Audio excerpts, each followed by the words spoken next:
Good evening. Good evening. I am thrilled to be with you. I've gotten a chance to say hello and meet some people already. I look forward to getting to say hello to others and meet more people. I wanted to start because I'm getting to know you. And my hope is to be able to teach and to share in a way that is beneficial to you as an individual, but also as a congregation. So I want to give 30 seconds for you to reflect. Show of hands real quick. Who has been to a church retreat here before? Most of the room. Okay. So I would love to give you 30 seconds to just reflect, and then we'll share.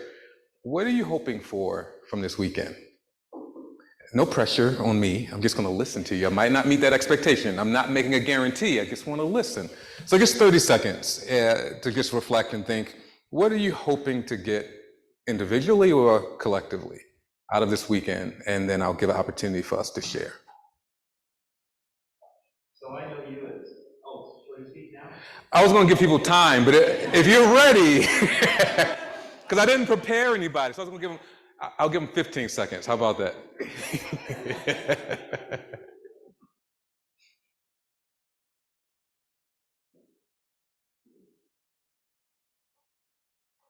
So one thing I've learned just now is that people are already here, and I'm gonna be honest. I assumed you just ate, so I assumed you're gonna be like, "Well, we weren't ready for that, right?" But if you are ready, I think we have a mic available too. Just a few of us, if you want to share, what are you hoping to get from this weekend?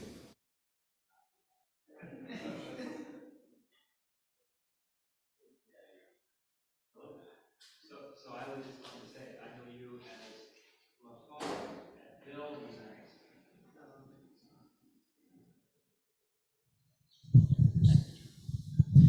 and our church is getting to know Build, church to institution.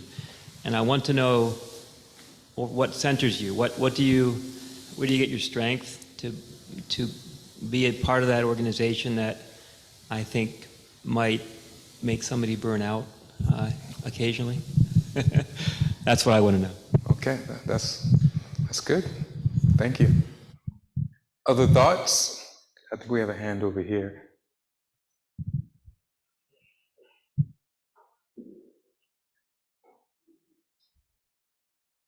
Interested, actually I'm more excited and hopeful that we'll learn together what we can do in our city more, how we in our particular place here in Baltimore can be part of Baltimore and part of healing Baltimore and part of helping Baltimore, and what I can do as an individual too.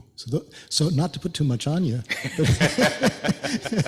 but tell us what to do. Tell us what to do. We have time for a few more if anyone is so inclined to share.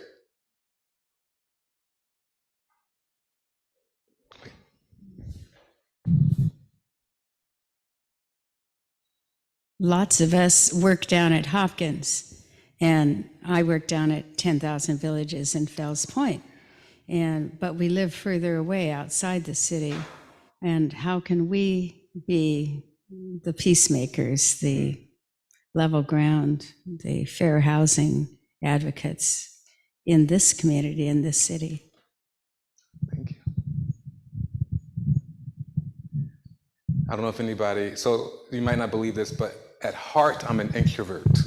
You're not gonna believe it as I talk this weekend, but then I go home and hide in the corner.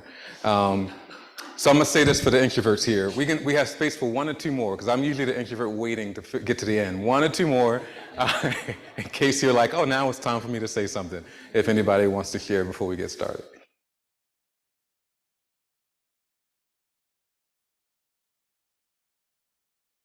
Good. I think we're good. Thank you for sharing. Nobody raised their hand, right? I didn't miss anybody. Thank you for sharing. My hope is to, we'll see how the Lord works and how that gets answered. What I love in these moments is I will share, but I strongly believe in us growing together as a community. So tonight I will share some things, and we'll have some time for some quiet reflection. And tomorrow we'll really work on what does it mean collectively together to be in this work. The theme, have we all gotten the theme for the weekend? As in my prayers, I share with Arthur. I'm sorry, what do y'all call? You call him? Okay, all right.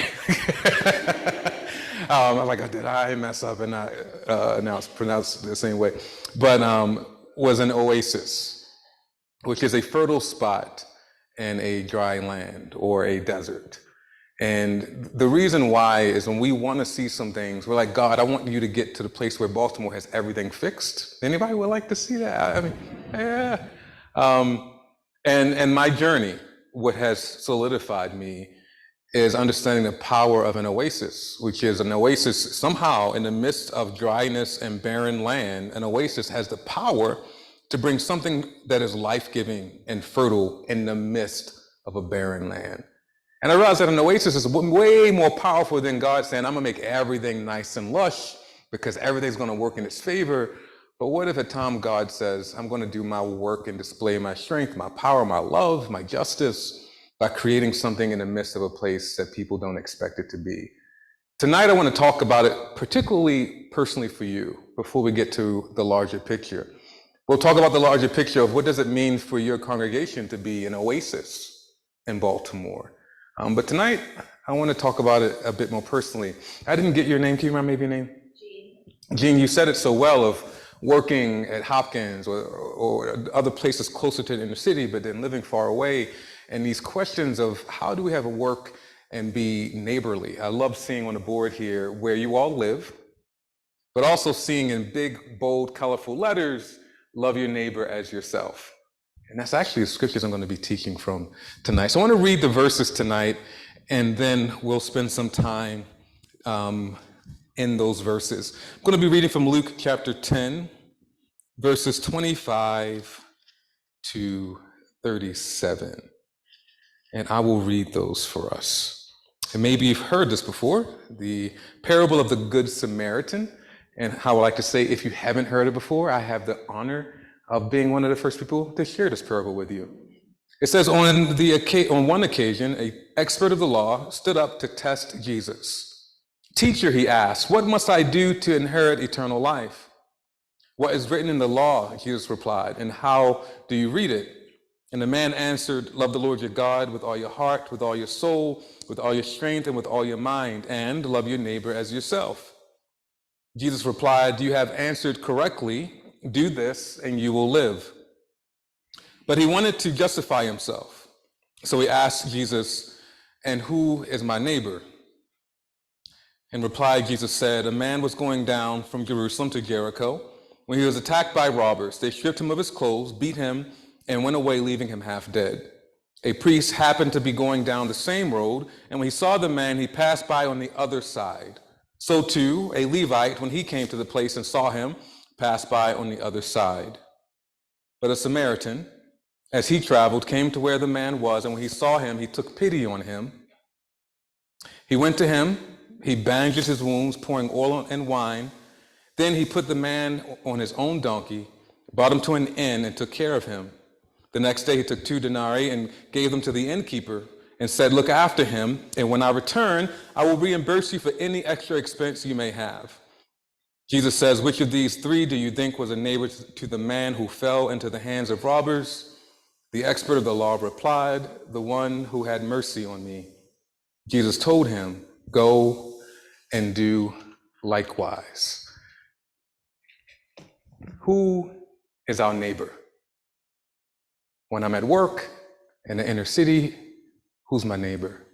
When I then go home to wherever I might live, who is my neighbor? When I come into my congregation and maybe I don't live in the same neighborhood, then who is my neighbor? Many times when we think of neighbors, we think of people who are like us, some similarity, some connection that I can say there is a likeness here. This is a person that I'm neighborly with because we share something, whether there's a language. Is it okay if I'm gonna go a little deep? Are y'all okay with that? Is it a political leaning? Is it a preference for X, Y, or Z? This is a person who I spend a lot of my time with. This is who I can be easily neighborly with. Another way we think of neighbors is proximity. You live next door to me, therefore you are my neighbor. So in this parable, it starts when a man comes, a teacher of the law, an expert of the law. And he says, well, what must I do to inherit eternal life? And Jesus says, you must do these things. And he says, love your neighbor as yourself. And he tests Jesus by saying, well, then who is my neighbor? What I love about Jesus is that the man says, well, who is my neighbor? And Jesus just goes right into a parable. Doesn't quite respond to it, doesn't answer it. It's almost like Jesus has parables just waiting in his back pocket. Boom, right into a parable. Once upon a time, there was a man walking down a road. He tells this parable to help this man to understand his neighbor. He says, a man is beaten, he's left on the side of the road, he's in need of help. And it's interesting because when Jesus tells a parable, it's important to remember that this is a story, and the author of the story, who has the authority of framing the story, is Jesus, which means every person involved in this story, Jesus intentionally put into this story. So here is an expert of the law asking, who is my neighbor? Jesus tells a parable where a man is in need on the ground. And you know who walked past this man in need? Two experts of the law. Here is a priest, an expert of the law, sees a man in need, knows the law just like this man does, to love your neighbor as yourself, to love the Lord your God with all your heart, soul, mind, and strength, sees this man in need and decides to walk around. A Levite, another expert of the law, knowing what it means to have eternal life, to love your neighbor as yourself, he must know that. He must know to love your Lord your God with all your heart, soul, mind, and strength. Again, sees a man in need, but instead says, I'm going to walk around him. And Jesus then chooses intentionally in his story a third, and he chose a Samaritan. Why would Jesus do that? Samaritans were a group of people that Jews were not supposed to intersect, engage, and relate with. Talk about likeness. They were different than, they were not similar to. Jesus intentionally chose someone who the expert of the law would have the hardest time finding neighborly or relating to. There wouldn't be any proximity. We weren't supposed to get near each other. There wouldn't be any likeness because you were Gentile, you were Samaritan, and we were Jew. Jesus chose that Samaritan. What I love about this is he chose in his story to have the Samaritan to do the right thing. Can I pause right there for a moment? Because the reason Jesus taught this was to challenge this expert of the law's expectations of a neighbor. So before we go any deeper, I wonder for you, if Jesus was talking to you about a parable of a neighbor, and he chose three people, two people who are similar to you in likeness, maybe in even proximity, but he chose someone who you might be unlike and who you might have the most difficult time of loving. Don't say it out loud. This is not where you raise your hands and name it, especially if it's a person. Now, don't do that here, y'all. But I wonder for you to reflect on, if we can go there. Can we go there tonight? Who would that person or those people be? More than likely, it wouldn't be a Samaritan. But if Jesus was trying to help you see a blind spot in your life, who would he have named in this parable for you?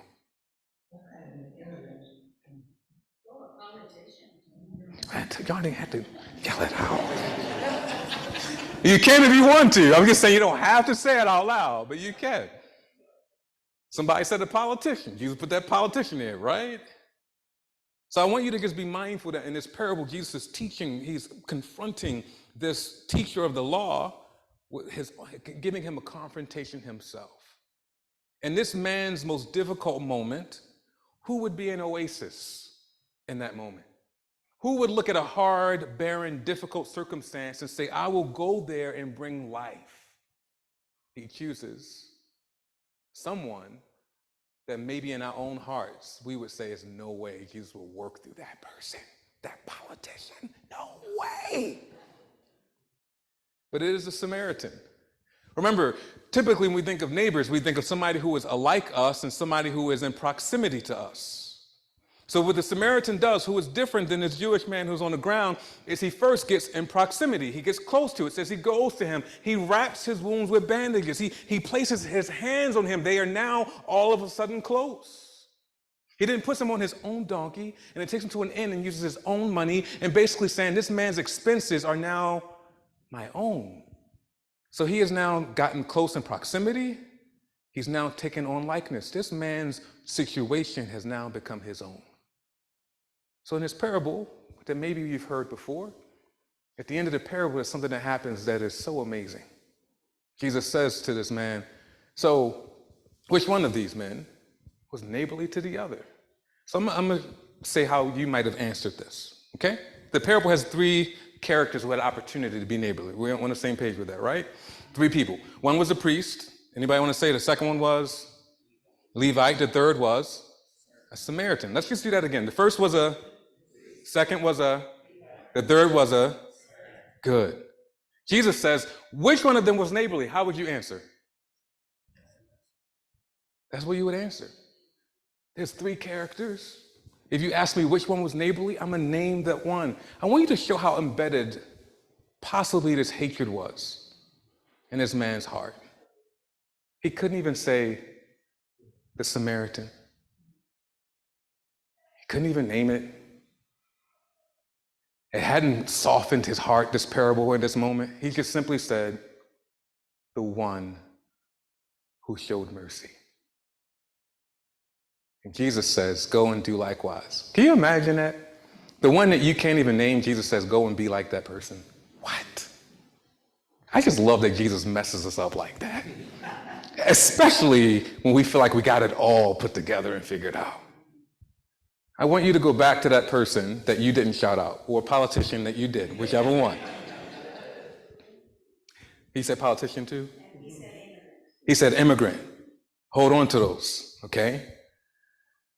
As you hold on to those that you say, that would be a hard person for me to be neighborly to and to love. If you think Jesus was to say, I want you to know your neighbor by putting this person who you feel the most different from, and Jesus was to say to you to be neighborly, it's the one who would you go show mercy to. So your neighbor is not who's on your block or proximity. When I look at that map, your neighbor is not just who is close to your church. The neighbor is who have you chosen, who will you choose to draw near to? Who will you choose to say, we have a lot of differences, but if I sit down and talk with you, guess what I might figure out? We will have some likenesses. The question is, who will you choose to show mercy to? That is the one who is your neighbor. There's a couple of encouragements for me in this. Sometimes people feel like you can't do a lot of work unless you live in a certain area. But according to how Jesus shaped neighborliness, anybody can be my neighbor, right? I can draw near to anyone. I can take on likeness to anyone. I can love this person and choose to make that person my neighbor. What I love about this is that it says to me, how do I have eyes to see, Lord, who in my heart am I staying far away from because I think we're so different, that Jesus might be saying, I need you to get proximate to so that you can find likeness and show mercy. In a barren world, who might God be calling you to be an oasis for? Who might God surprise you as a person who's an oasis for you? I don't know about you, but there's been moments and seasons in my life, and if everybody in here is human as I imagine, somebody, at least one person here, is in a season where they're like, Lord, I just need some place in this barren land of relief. I need a place of life. How might God surprise you with who can be your oasis? We're going to have time to reflect on that for you personally. But the challenge I love about the story, the parable of the Good Samaritan, is that when you look at a city like Baltimore, y'all know we're very divided, right? And all right, I'm gonna go to I call it the nitty gritty. Can I go to the nitty gritty of life? Many times we are so divided because we are very, very convinced we're right. I feel right about 90% of the time. You right? If only that person could understand my rightness, then we could get along, right? But Jesus really breaks down so much of this and says, here's how deep it is. Even if, what's your name? Joe. Even if Joe is right and I am wrong, can Joe show mercy to me?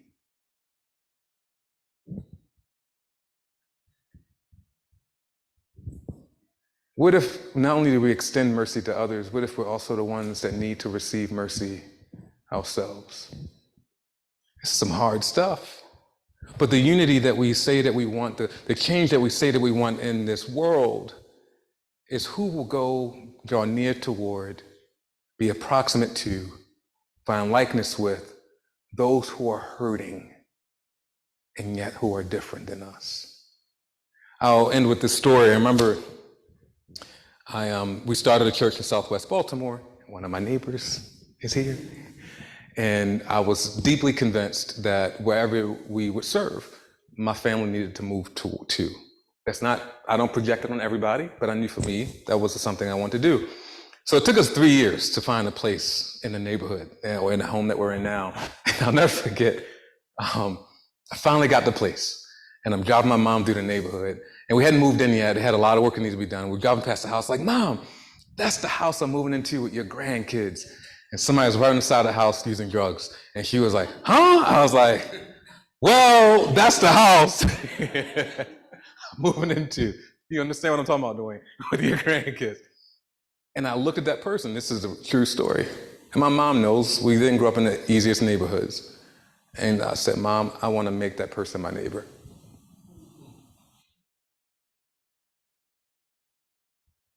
I don't even know them, but I fully believe that they have been created in the image of God, that within them is a divine dignity, and therefore I am choosing to make that person my neighbor.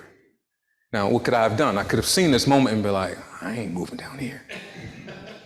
My mom was like, yeah, right? But instead, I want to draw near. I want to find understanding. I want to see God create an oasis here. And if I want to see God create an oasis here, that means I can't always run from barren, dry lands. Sometimes I got to move toward them. Sometimes I got to move towards the wounded rather than avoiding that we draw near. I will end in prayer. I'd love to just have a moment for comments and questions, and then we'll have some time to reflect individually. Lord, I thank you for this time tonight. I thank you for every person in this room. I thank you for the moments where someone has drawn near to us when we felt lonely and isolated. I thank you for the times that you have given us the opportunity to draw near to others in those same times. I thank you for your ability to not need fertile ground to do amazing things, that you can still, in the midst of hardships, sprout an oasis of life and of beauty and fertility. I pray in this time, as you reveal to us in our own hearts those who it's hard for us to know and to love and to draw near to. Also, Lord, if we feel that we are those people who feel difficult to be loved, would you comfort us, Lord, with your great mercy? Would you comfort us? We pray that the message you sought to teach this expert of the law, of what real love looks like, that we will be receivers of that knowledge and that story today. Teach us, Lord, how to love boldly, how to love courageously, and how to also be receivers of that love too. As we will at some point enter a time of personal reflection, would you refresh us regardless of the season that we're in? Would you meet us where we are? And would you, oh God, bring joy, comfort, love, and peace that surpasses understanding in difficult seasons, times, and circumstances. We ask these things in your name. Amen. I just want to give space. I shared quite a bit. Questions, comments. Let's reflect a bit together, and then we'll reflect individually.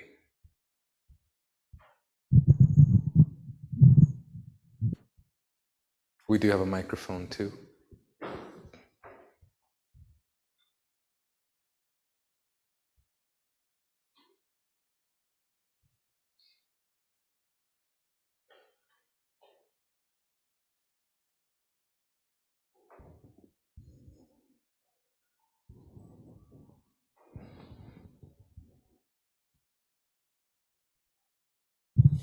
So, George Hopkins.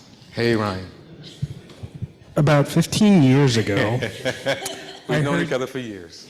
I heard you preach a sermon about an intercessor by the name of Reese Howells. Do you remember this sermon? I don't remember that sermon, but I remember that person. Yeah. Yes.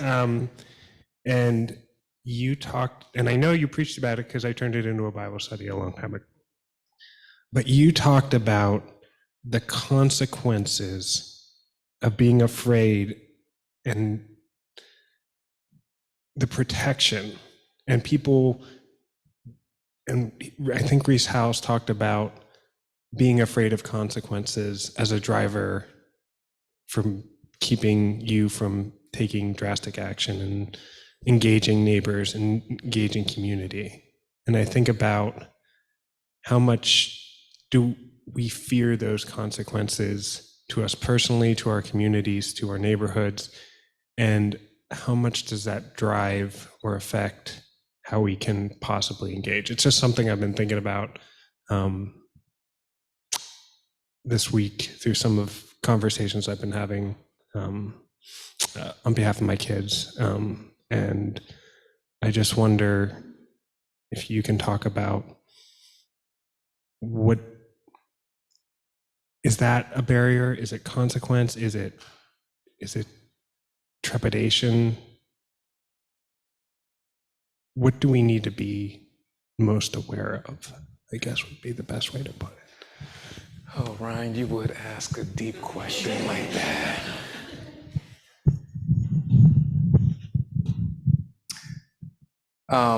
I have an answer. I'm just trying to figure out what to say.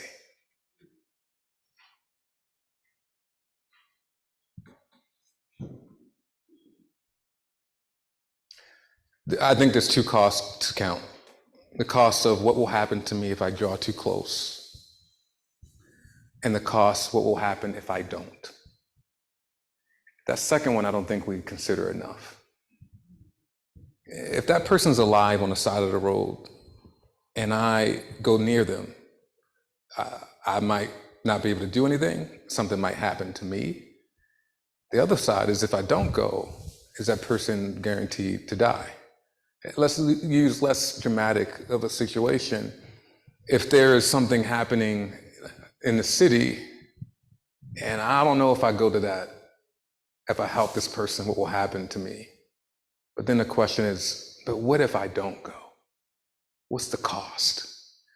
You know, everything happened in our city with Freddie Gray. There was this call out to pastors to go down to North Avenue to help calm the situation.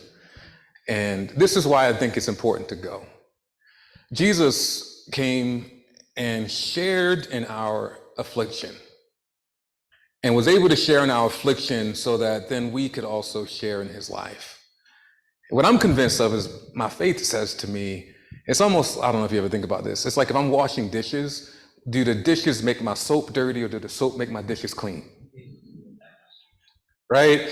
And it's like, sometimes it's like, I want good in here, but I don't want to go near it. And it's not just the ability to change, which I'm convinced that God can, but there's some things that we don't know that we're afraid of, that if we get closer, we might say, this isn't nearly half as bad as I thought. So when I went down to North Avenue, I actually called my wife first. I said, hey, I'm about to, you know the fire that's on TV? Like, I'm about to go to it.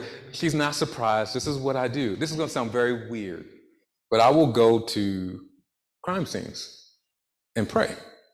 Believe it or not, the most safest time is like right after it happens, right? So my wife wasn't like surprised, but it was, you know, it was like a big deal. So she was like, go ahead, I'll take care of home. I got dinner tonight. I was like, all right, cool. I went and I parked, not near the fire, because I don't know. I grew up in the streets. I grew up in Cherry Hill, so I parked far enough that if things go bad, I can still get my car out, right? So I parked, start walking down North Avenue. And this is a true story. I haven't shared this story everywhere. And as I'm walking down, I see the smoke, and there's a car coming down the intersection. And the car looks to the left where the fire's coming from and decides, I'm not going down there. And they turn right. As they turn right, a motorcycle was going around them. They hit the motorcycle, hit the person falls on the ground. The car looks and drives away. I'm gonna be very honest with y'all. I see all this happen. And my first thought was, I did not come down here for that. I don't know what's going on. I'm supposed to be going here.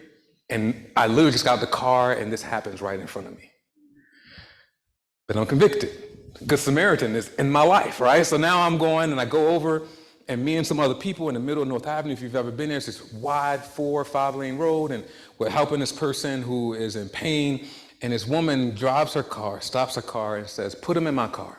She says, what are you doing? We said, well, we dialed 911. She said, have you seen what's happening there? They're not coming, right? It's like, oh, okay, right? Put him in my car, complete stranger, put him in my car. We picked this guy up, he's in pain, something's wrong with his leg. We got to clear out her back seat because she wasn't quite ready to take somebody to the hospital. So we started moving stuff out her back seat, put it in the front seat. $20 bills are falling everywhere. I don't know why, but we're not stealing it. But I'm just like, this is a wild situation, right? I haven't even gotten to the fire. So we put her in the back seat, the guy in the back seat, and I had written down the license plate of the car. So then I gave it to her and she wrote it down. And then she takes this guy and drives off and takes him to the hospital. And then, 2 kids were running away with the motorcycle. We chased them and stopped them. It was all chaos. Why am I saying all of that? Remember how racially divided that time was? Everybody involved in this whole situation was black, except the woman in the car was a white woman who allowed a black man to be put in her seat who she had no idea who he was and drove him to a hospital. So in my experience on the ground, and then I go and to the front line, if you want me to tell you all that, I can tell you all of that. I spend the whole night there. And then the next morning I wake up and people are like black, white, boom, boom, boom. And I'm just like, that's not what I saw. That's not what I experienced. If I didn't go, I'd have never known that. From afar, it's like these are race wars. But on the ground, I'm having this moment of like, who is this young woman who just put a complete stranger in her car and drove him to the hospital? Who is this person? Who are these people that stood around and supported this man? Who are these people? I didn't even plan on saying this, in the middle of chaos was this oasis that I would have never witnessed. I stayed far away. There's plenty of other stories I could share, but I just wanted to share that. So then from then on, when everybody was framing this in these racial wars, that never stuck with me because when I was there, and then when I got to the front lines, there were no race wars happening. I will share this last one and I'll open it up. This was amazing. That night, yes, there was a police line and I could tell you a whole lot of other stories, but there was a diverse group of people who were out there. And I'll never forget walking up to the police line to just pray a blessing over them. But as I walked up, they didn't know why I was walking up. That's not a good idea, right, by the way. So I walk up and they had all their gear on and they're looking at me and I just said, may the Lord bless you and keep you. And the moment they would see and hear what I was saying, their face would change. But as I walked down the line, every single face was rigid and then they would calm down. And I said the same thing down the whole line. The next day in the morning, I go down, the fire's not there, but the police line is still there. And most people don't know this. There was a line of black men who wouldn't let anybody go to the police line. They were protecting them. And so then I went to the line and I said, hey guys, I just want to bless the cops. Can I go? They opened it. They let me in. I did the same blessing. So what was the narrative? Police and community bashing each other.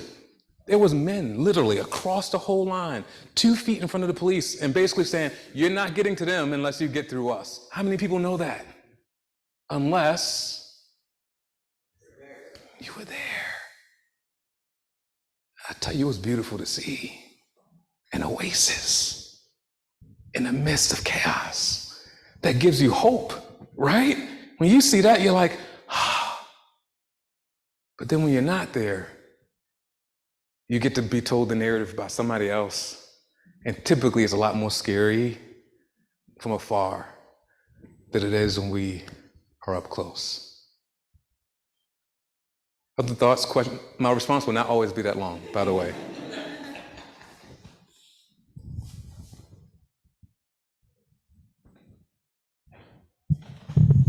Thanks, George. I was thinking a lot of the 2 people who went by, right? And even just what you were saying, like I was going to the front line, right? And so I do think a lot of how often in my own life, I'm really busy and I'm doing a lot of things. And some of those things are scheduled good, right? I'm a mediator, I'm a this, I'm a that, and they're scheduled. But I'm often convicted about how I leave so little margin to allow, right? And I think it's that, the busy, the important person it can sound very justified. Yeah. And that's something that I was convicted. And I just thinking, who knows, those two people, might have had an appointment. They had something they were expected to be at, I mean, it could have just been, oh, they're a Samaritan, I'm not going to help them, right? But there was that probably another narrative of like, well, I have this purpose, or someone else will help them, or, it wasn't probably just that one thing. And so I think about what are some of those things I tell myself, that are, and where I'm just literally not creating space or time or margins where I can be interrupted. So. Yeah. I think it's a good reflection, because I don't know about you, whenever I read through the scriptures, I always kind of see myself as the person that always gets it right. Do y'all do that? I'm always like, clearly, I'm the Good Samaritan, right? Rarely do I look at the story and be like, okay, maybe I'm the Levite. You know what I mean? Like, I rarely do that. But I think it behooves us to do that. Not for the sake of guilt, but for the sake of reflection, like, Lord, search me and know me. How are you calling me? Because in reality, the Samaritan and the Levite are probably in both, all of us.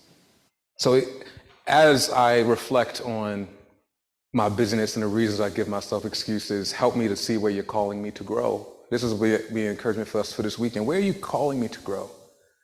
At the same time, what are the parts of the Good Samaritan that are in me that you're calling me to acknowledge and rejoice in?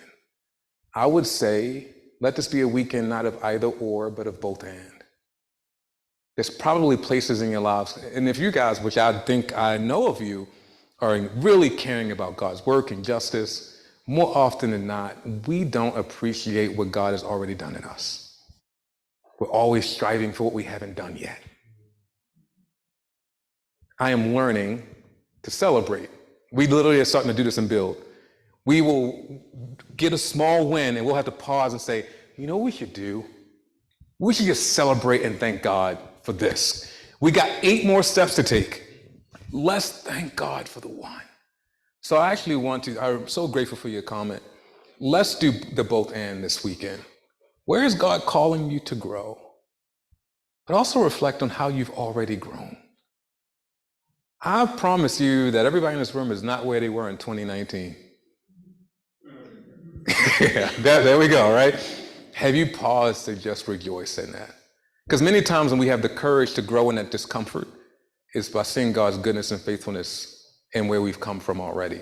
Oh God, if you've done that in these 3 or 4 years, I can trust you as much. I don't know what you're going to do. I can trust that you'll continue to do this work in me right now. Let's do it. Can we do that? At both and? I'm saying that we, because y'all don't have to do it with each other. All right, now this is going to be a long response. We have time for one more. This is what bugs me about my eyes. Okay, I hope this messes with y'all all weekend, actually. We have eyes to what? Y'all know it. I know it's a simple answer, but just walk with me. We have eyes to what? And the only thing I can't see with them is me. It bugs me. Why would you give me eyes to see? I can see everybody else. Like right now, I could have something on my face. I will never know it unless what? One of y'all tell me. Or I look in the mirror, right? Thank God that we're creative and said, I can't keep functioning like this. Let's create a mirror. But I believe this beautiful part of it is, I can't see myself, but I can see you. And a lot of times we can't see how God's at work in our own lives, which is why community is so important. And we need others. And that's what I'm going to encourage you guys to actively do this weekend, just randomly. You might, because we assume, of course they see it. No, they can't. They can't see themselves with their own eyes. They cannot see it, y'all. There's things that you see each other and you're like, man, they're amazing. I love that so-and-so has this. And you just assume that they know it. Let's assume that they cannot see it until, guess what? You tell them. But don't tell them they got lettuce in their teeth. Don't do that. Well, you could. That's love too. But you get what I'm saying. Let this be a weekend where you actively just take moments to say, what's your name?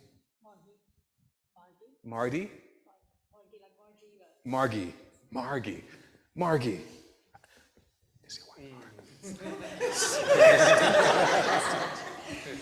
We're going to practice this.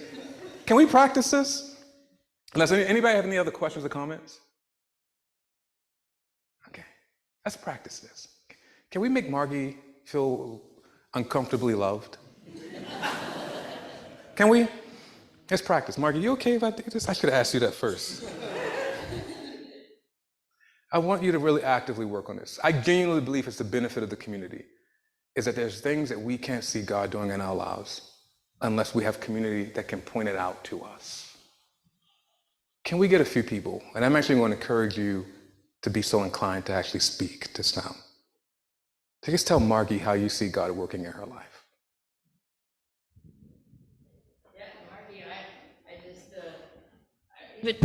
Even tonight, I just saw how lovingly attentive you are to the people that you are talking to and mostly listening to. Thank you.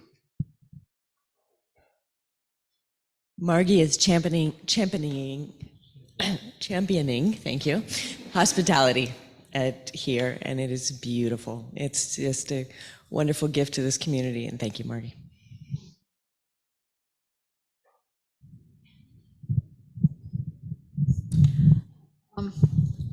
I'm not sure what I said exactly, but the gist of it was my husband's suffering from long COVID.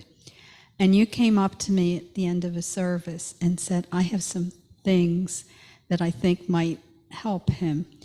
And you have sent us links about a doctor who's been doing incredible amount of research on this, lots of practical information that most doctors don't know about. And it has made such a difference, and you keep sending, you just don't know. And now Ron's sharing it with lots of others. So your reaching out is having ramifications to reaching out to many others. And thank you. And you clearly cared. And you said, is it all right if I send you this? It's like permission to be so helpful, and we're so grateful.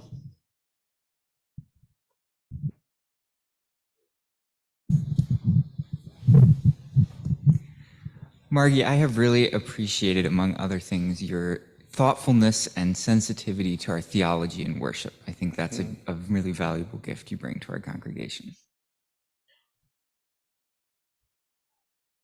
You got a hand all the way in the back.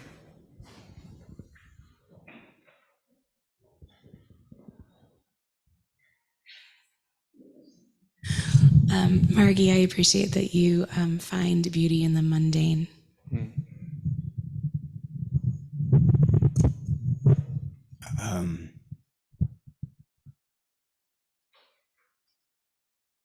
Sorry.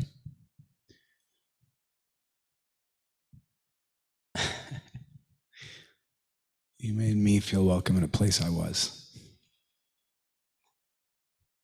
I have never had a conversation with you where I didn't feel heard or interested in. Thank you.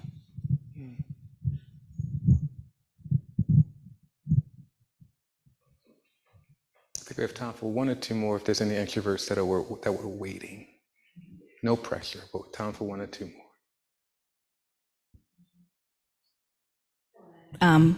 Second, your gift of listening.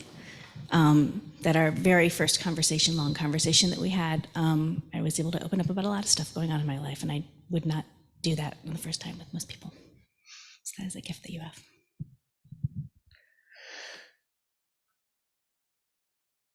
Word immediately comes to mind when I think of you, Margie, and that's kindness.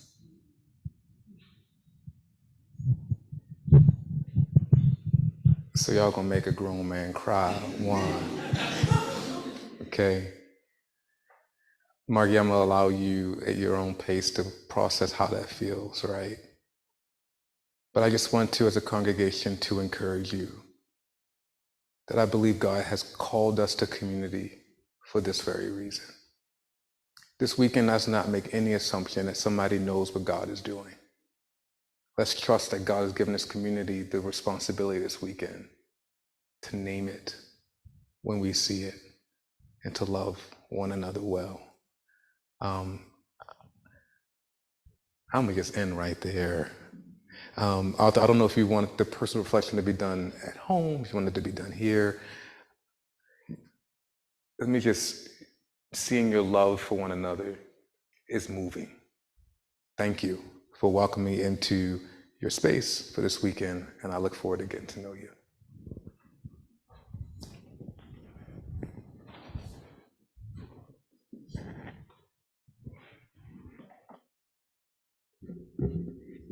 Yeah, I'm not sure how you're all feeling. I'm now exhausted from crying.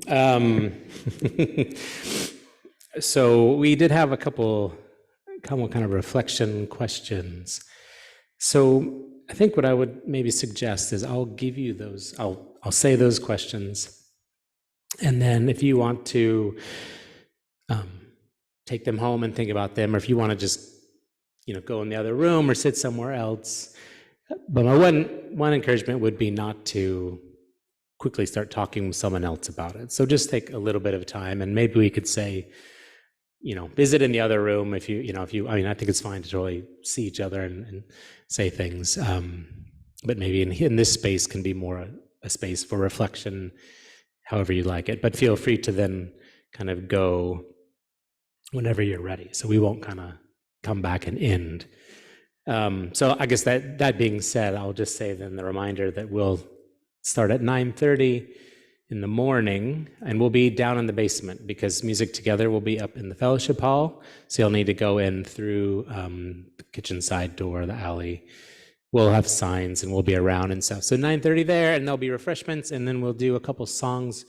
Ruth and Toby are going to lead us with a couple songs, and then we'll kind of start our session on the hour and be done by noon. And as George said, we'll do some more. He'll talk, and we'll do some conversations in small groups, and then some all together stuff. So it'll be a little bit more us, although I think this kind of ended up being a lot more us too. And then George will be with us in Sunday school on Sunday, in the Sunday school hour at 9:30, and then we'll be speaking in the service. So I'll just tell you all those things now, and if you want to invite people to those.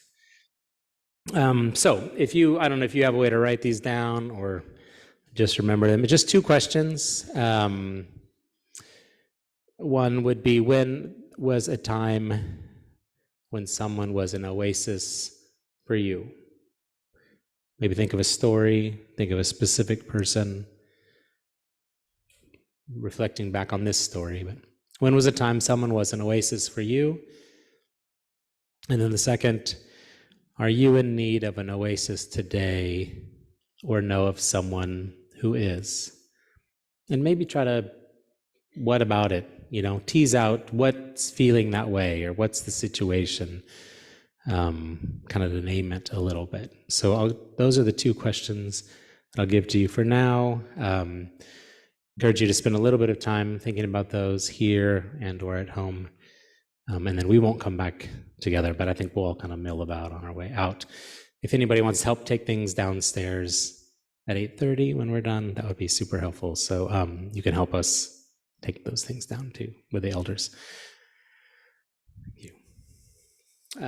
So God, thank you for this. Thank you for the words that George has shared with us, and the words we've shared with one another, and the things you're going to be doing over the course of this weekend as we're together and in the in-between times of when we are together. And so, God, give us eyes to see one another and you at work. And just thank you for what you're doing and are going to do this weekend. So pray a blessing on us as we kind of enter a little bit of time of reflection and then into the rest of the evening. Amen.